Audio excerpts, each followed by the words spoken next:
What's up, everybody? So I thought I'd do a bit of a video here with three models, kind of showcasing different end results of a paint job, because there is overarchingly, very simplistically, kind of three end results of a paint job. Kind of a pristine, crisp, clear, clinical paint job. Kind of the subtly weathered, almost naturally so, kind of paint job, something that's subtly dirtied up, something that's well maintained but not cleaned unnecessarily, just make sure everything's functional and goes forth, but patched up and painted up and everything, you could say, if I think about it that way. And then the third tier is heavily weathered or heavily effect driven in some way, gore, weathering, other detritus to combat, battle damage, something that's done heavily. Those are kind of your three overarching simplistic kind of end results of your paint concept when you're done with your models. So I thought I'd share an example of each. For me, the my absolute kind of limit setup, what I do for the real subtle stuff in terms of being just not pristine but not overtly obviously worn, something kind of in the middle where you look at the model and just in your mind, kind of the back of your mind, look at it going, okay, this is a model on campaign. And then kind of pristine, sterile, crisp paint scheme as well. Kind of your control, your baseline that we're used to looking at from things like storefronts on the websites out there.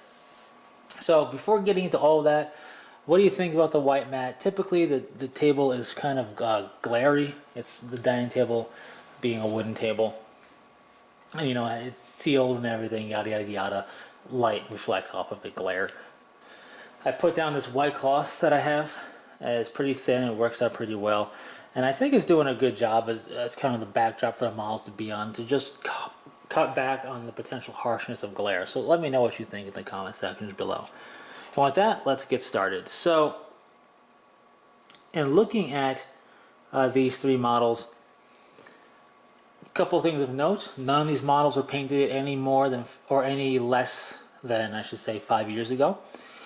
And they represent a completely forged roll resin model, a newer plastic detailed bit kit bash here, and a 3D printed shoulder pad, and then an older battle suit kit. The new battle suits are fantastic. I love them. I want them just to have them because they're awesome. But I have this guy and potentially other older battle suits in bit form or kit form somewhere. But an older model, for sure in comparison. And even older, the detail on it is defined.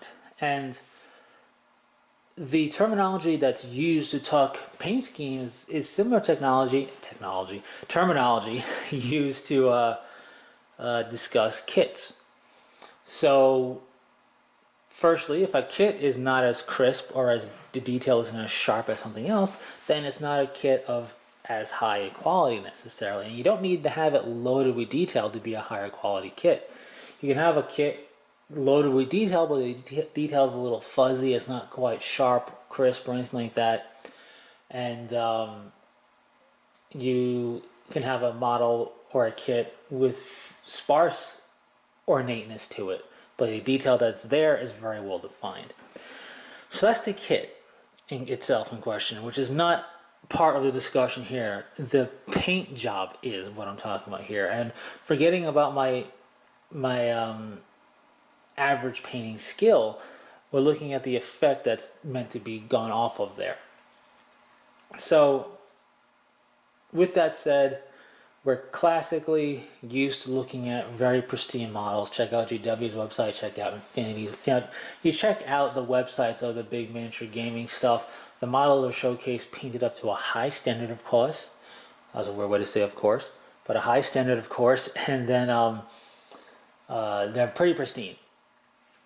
So this battle suit is a good example of what I'm talking about. This is Farsight Enclave, which is the only way that I would collect Tau and kind of want to. But anyways, very clean and clear. Right now, the color scheme or my painting ability isn't going to be the life of the party here, but the red is clean, neat, well done with some highlighting on the edges and all that. The gray is highlighted.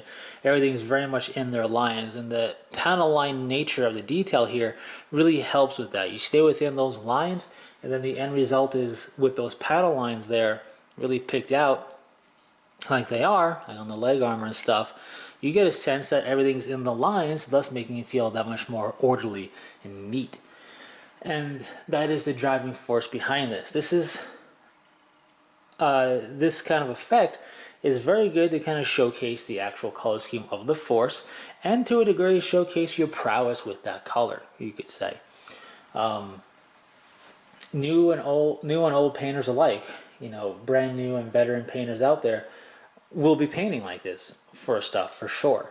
And the better you are at painting, you could say, the more pristine you can make the model look, with really diving into the coloration, getting truly extreme edge highlighting, but in a way that isn't garish and all that jazz, and just really have the model look quality and clean. Nothing wrong with that. But some people want a more of a natural, organic feel to the Force. I'm not talking organic like Tyranids organic. I'm talking something more real-worldy, if you would say. And that is where, in my opinion, the second tier comes in of more real-world, weather-worn, subtle effect type of stuff going on.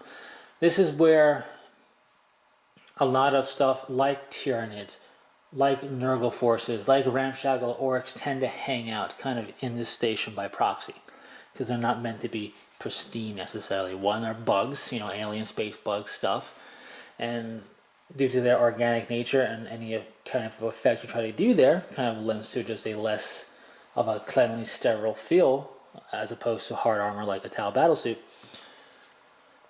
Nurgle, putrescent rot, they're gross, and achieving that factor means it's just not going to be a very crisp, clean effect.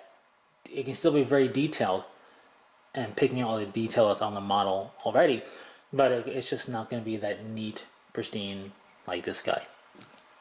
And then Ramshackle Orcs being dirtied up and everything kind of is prone to just having some weathering kind of right from the get-go. And it should be noted, as pristine as this Tau model is in terms of the color scheme idea, there is some weathering on the feet though. It's very sparse, but it is there, and it doesn't necessarily mean, oh well, it's no longer pristine. It's more so the effect on the model overall. And this Lamenter's test model, which I'm very pleased with the posing and everything, the coloration isn't bad, although I have I believe a better way in which I can achieve more of a sulfur yellow and therefore redo this guy eventually. But you look at the backpack up here, the way, you know, it's not just the way the light hits it. Part of it is a little bit darker shade, a little brown instead of yellow feeling, because this was painted up with transparent yellow. So this is not normally how I would do things. Like typically I would paint up the full coloration and then weather it. But because I was dealing with yellow, I wanted to try something, I pre-weathered, you could say, where I put the light gray color down that the yellow is going to go over, and then I took a little bit of like a light Devlin mud or whatever, I forget exactly what I used, but something like that, and I splotched it in some places where it wasn't going to be too heavy-handed, kept it subtle and thin, and then when the yellow went over it, it kind of became part of the yellow. So it's a very subtle approach, a little too subtle perhaps for people's liking to kind of get the point across, but what I like about it is just that subtlety, and you can see a bit heavier on the leg armor there, right here. But it's still very clearly a yellow armored space marine, and we know it's Lamenter's from the shoulder pad, but it's still very clearly yellow.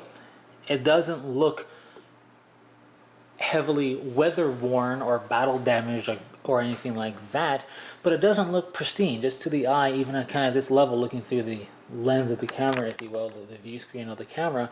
It doesn't feel like a pristine yellow, and as you bring it up closer, you get to understand why, because it's not a pristine yellow effect. So something like this, I would say people might go for to get more of that quote-unquote real-world feel of something that is not just beaten up and been through the ringer, but something that's just been out there day in on the daily grind, day in and day out, pristine weather, wet weather, doesn't matter. Somebody that's on campaign coming back from patrol isn't going to keep their self fully muddied up. It's going to get rinsed off, but it's not necessarily going to be wiped down to the sheer perfection when they're out, at base camp or whatever, or in 40K on in some command bunker or whatever. They're not going to stay caked in mud and guts.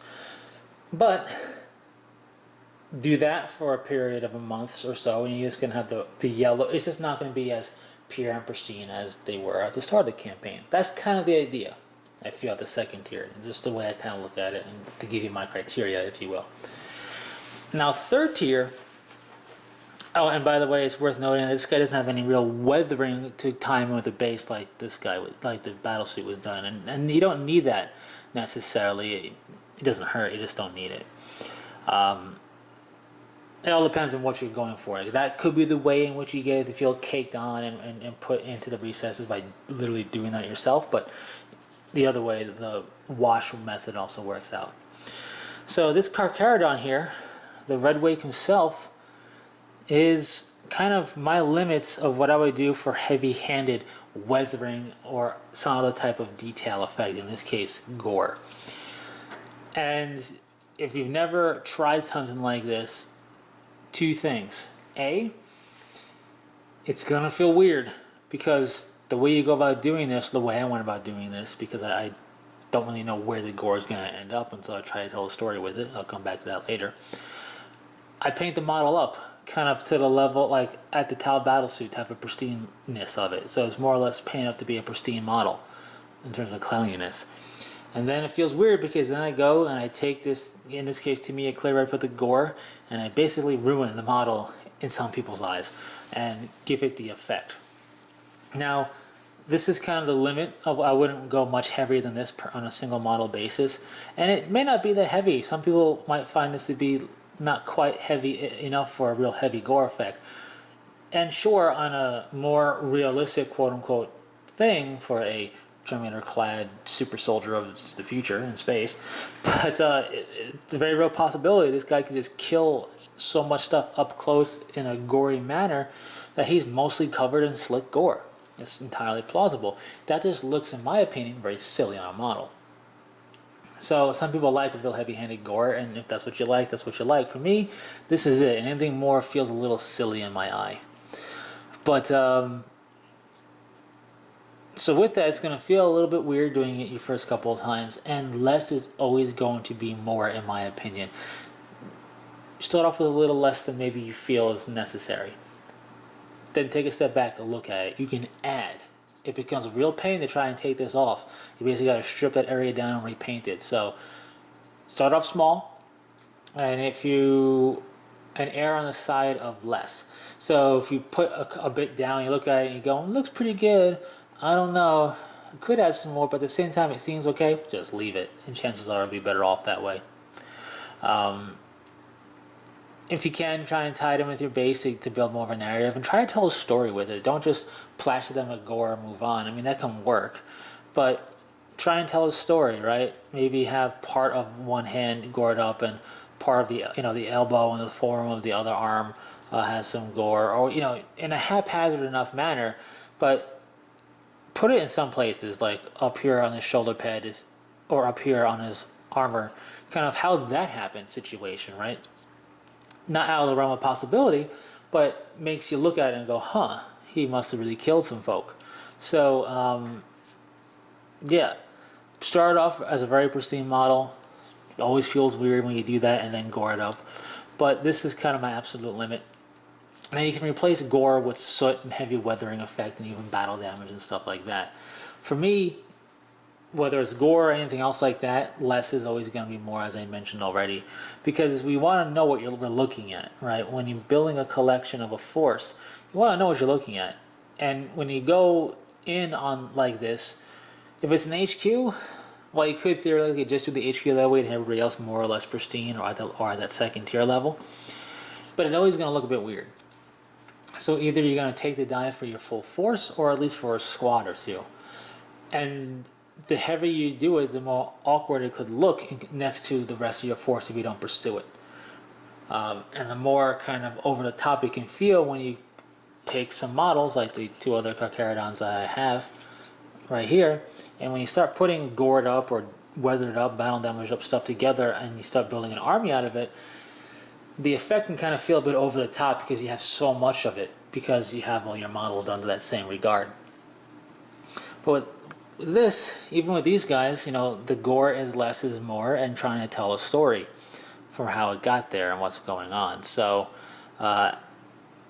if you're gonna go to the nth degree with your gore, just you could always add just a little bit more, but do, you know, go in stages or whatever. Take a look at it. Take a step back before adding too much, because then you have to basically start over completely if you feel it's gone too far. Anyways, that's kind of the 3-tier: the clean and pristine, the subtly real world effect, and this is pretty subtle on that scale. You can probably go a bit heavier on that tier, to be honest. And then your completely heavily weathered force. You know, you're very much overtly obvious weather worn, battle damaged, gored up force. 3 different tiers, overarching simplistic tier formats. You can of course further break them down to further minutia if you will. It's not necessary, and it's not just Tau, you know, battle suits that feel very clinical. It's just a good example that I have. Another one that I have a good example of would be this Deathwing guy. That's gonna be for another video, but he's also very pristine. Looking at him, more stuff going on, but still pristine. So you can have stuff and busyness going on with your model with the detail. That doesn't take away from the pristine nature. It's more or less the effect of your paint scheme at the end of the day. Anyways, hopefully this was interesting or helpful or useful for somebody out there. I think for me, I would never go much heavier than how I am with Tyros or Redwake here. And I think for this Lamentor guy in the future, I would try to do a little heavier, a little less subtle, I should say, on the kind of natural weathering, or, you know, battle weathered, just natural organic nature of it, if you will, cumulativeness of it, than what I see here. I think a little bit less subtle would really set the model off to a better degree. But what are your thoughts? Do you love gore? Do you hate that? Or not just gore, I say gore because these guys are gored up, but do you love the idea of heavy weathering, battle damage, gore, etc.? Or for you, is it nothing but the pristine? Nothing wrong with this. Pretty much every, you know, the armies I've had have always been pristine armies. I just feel it looks good. But it's fun to go off in the deep end sometimes too. So what are your thoughts?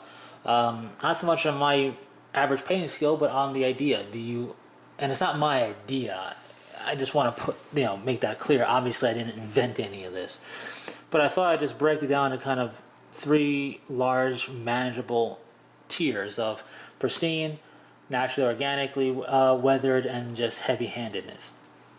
Where do you fall? Where do you like your models to be, and why?